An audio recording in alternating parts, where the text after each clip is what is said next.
अगर ये वीडियो अच्छा लगे तो टॉपर्स विलेज चैनल को सब्सक्राइब मत करना, लाइक और शेयर भी मत करना। नीचे कमेंट से सुपर, ऑसम, थैंक यू ये सब भी मत लिखना।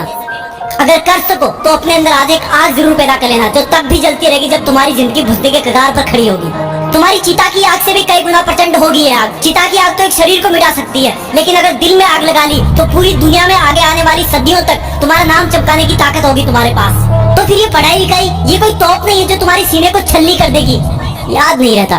तुम्हें लगता है ये सामने रखी 10 किताबें तुम्हारी दुश्मन है। अगर नसीब से तुम्हारे पिताजी फौजी हैं तो पूछता कि जब सामने 10 दुश्मन हो तो उनका मुकाबला कैसे किया जाता है। अंतिम सांस तक लड़ करके, अपनी माँ का खर्चा खून से चुका करके, क्या तुम अपने माँ बाप के लिए उनको हर टाइम पढ़ते रहने का झूठा दिलासा देना बंद कर सकते हो? प्लीज। तुम्हें लगता है कि दिमाग से पढ़ना चाहिए, लेकिन दिमाग तब तक नहीं जाता जब तक दिल नहीं करता। कभी पढ़ते पढ़ते रोना आया तुम्हें?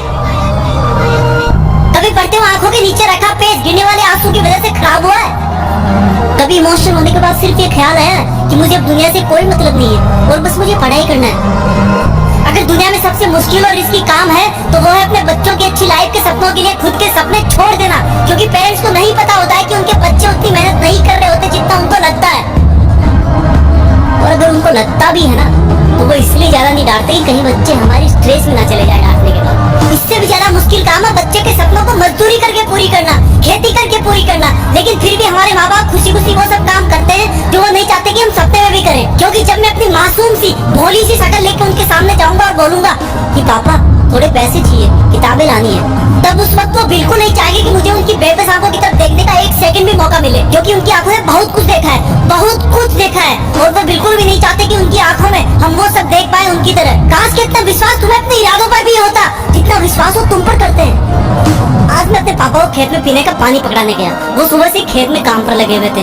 रात को बारिश आई थी, लेकिन इस वक्त की धूप और गर्मी देख के लग रहा था कि मानो सूरज लावा उगल रहा हो। मेरी मम्मी ने कहा कि सर पे तौलिया रख के जा, धूप बहुत है। मैंने कहा नहीं माँ, बस अभी आया वापस। खेत में दूर से पापा दिख गए थे। वो भी मुझे देख लिए थे लेकिन रुके नहीं। दूर से मुझे ज्यादा कुछ नहीं दिखा, लेकिन पास जाने में पाया कि वो पसीने में पूरी तरह से भीगे हुए थे और उनके सिर पे रखा सफेद तौलिया भी पसीने और मिट्टी से मटमेला हो गया था।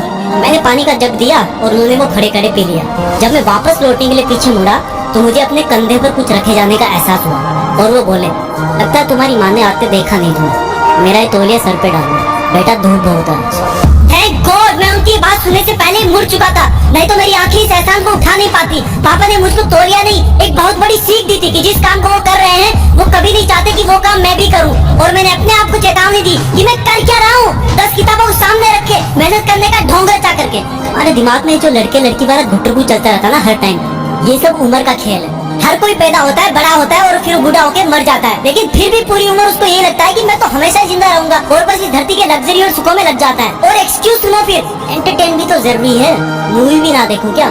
अबे गधे, अपने सामने के रियल लाइफ कैरेक्टर्स को तो तू देख नहीं पा रहा जो तेरी खुशी के लिए दिन रात मेहनत करते हैं, एक सेकंड भी नहीं रुकते। तेरे माँ बाप की बात कर रहा हूँ और तुझे मूवी देख के मोटिवेशन मिलता है। असली मोटिवेशन ना बेटा खुद की तकलीफ और दर्द से आता है, खुद के आंसुओं से आता है। जब दिल में एक जलन होती है, बहुत बड़ा पागलपन होता है, एक जिद होती है कि सारा मरते दम तक भी मेहनत करना नहीं छोड़ूंगा। कंपटीशन बहुत है आज के टाइम। अरे मैं कहता हूँ तुम्हारे पास इसी लाइफ जीने के साधन बहुत है, इसलिए तुम्हें बाकी चीजें डिफिकल्ट लगने लगती है।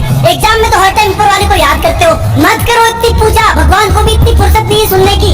अगर कर सकते हो तो प्लीज खुद को झूठे मेहनत के शीशे में मत देखो। अगर कर सकते हो तो मेहनत करके, पढ़ाई करके, ज्ञान हासिल करके, पैसे कमा करके अपने माँ बाप को भी थोड़ी जिंदगी जीने दो यार। 20 बरस हो गए उनको तुम्हारी सेवा करते हुए। कम ऑन, तुम कर सकते हो।